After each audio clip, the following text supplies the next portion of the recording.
Hello, and welcome to the shop. It's May 2nd. Yeah, it's May 2nd, Tuesday, May 2nd, 2016. So I start the May shop tour. I'm not starting where I usually start, because where I usually start is standing just about over there, viewing into this corner and the crap that collects under there. But not doing that because I happen to be standing in the middle, and you'll see why in a minute. So, as we move through the shop, big project has just finished up, so you'll see the debris from that. But as we sweep through, on the bandsaw, we've got some plywood left over from the Bartop Arcade I just finished. Dust mask, filters for the finish, accumulating because it's a horizontal surface, and that's where crap got stuck. This is a box full of miscellaneous computer components that I keep around for my laptop. It comes out when I do the podcast because I keep the backup removable hard drive in there, as well as a power supply and a couple other accessories for the laptops. What you'll see here is my... Actually, they do a very nice job in this. I'll pull it out. That's a fascinating bit of video, isn't it? Just got this in the mail. Weekend with Wood is a couple weeks away as I shoot this. I think it's about the 19th something. And they send this nice package of what's going on, the outline of what the event is. I guess those are, places to eat around the venue. This nice map, satellite image showing where everything is and how to get there. Nothing that other conferences don't give out, but I don't know. The fact that it came in this nice envelope, it's not even folded. I mean, it's just it cost them a couple bucks to send, but it's a nice little package, so looking forward to a weekend with Wood. That being said, as we turn around, it's the recording studio. Oh, no, wait, it's my table saw. I often confuse the two. I just finished wrapping up the podcast.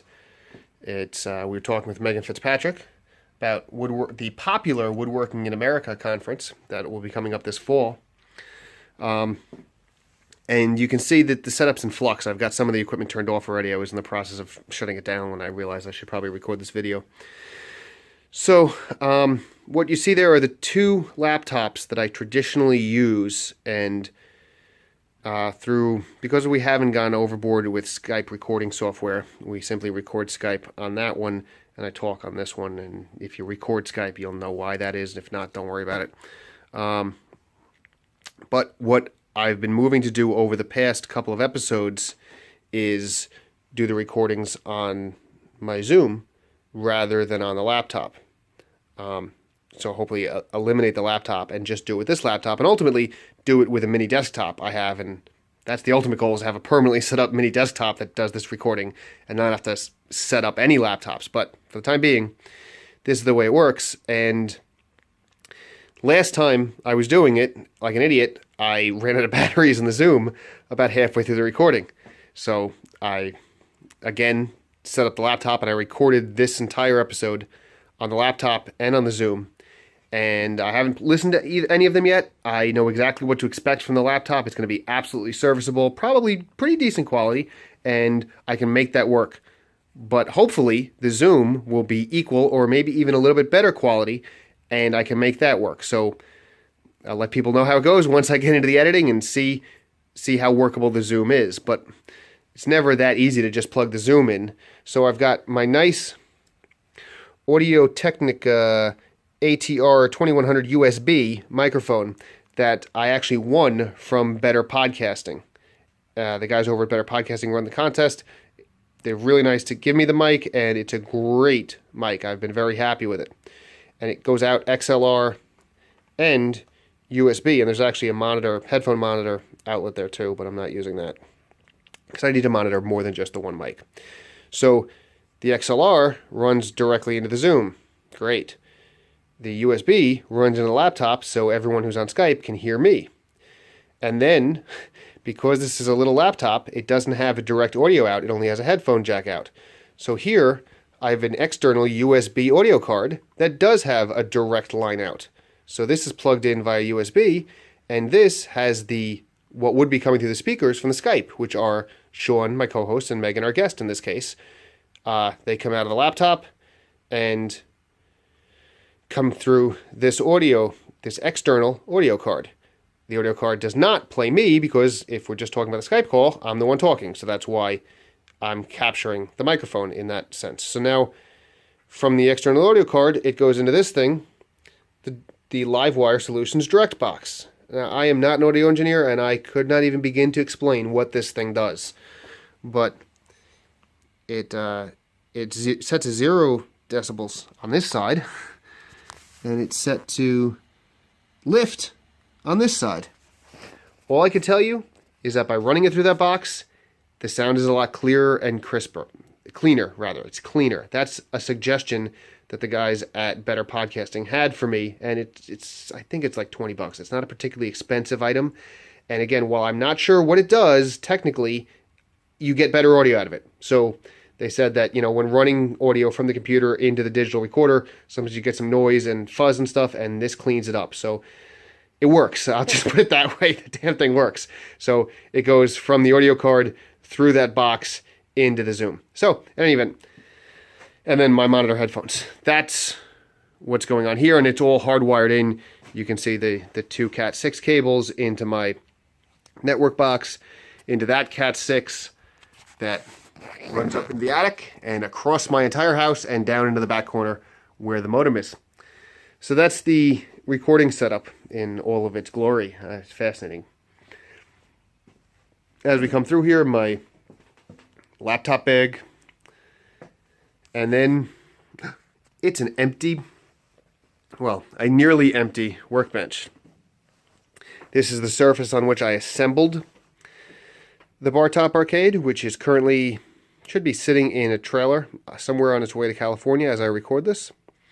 Just a drill and some zip ties, nothing fancy here, but I do have, for my workshop, the leather honing disc, which Brian Macaulay's design, highly recommended. He was the one who sold me on the workshop, and I've been very happy with the workshop, and I'm eager to try this because apparently this is a bit of a revelation in terms of the sharpness you get from just the workshop into this. So I'm very excited to try that when I get a chance. Come around here, it's just the debris that comes from the project.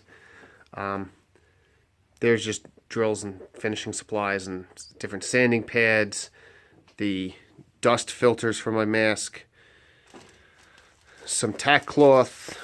What finish is that? That is 25% wiping varnish and 75% naphtha.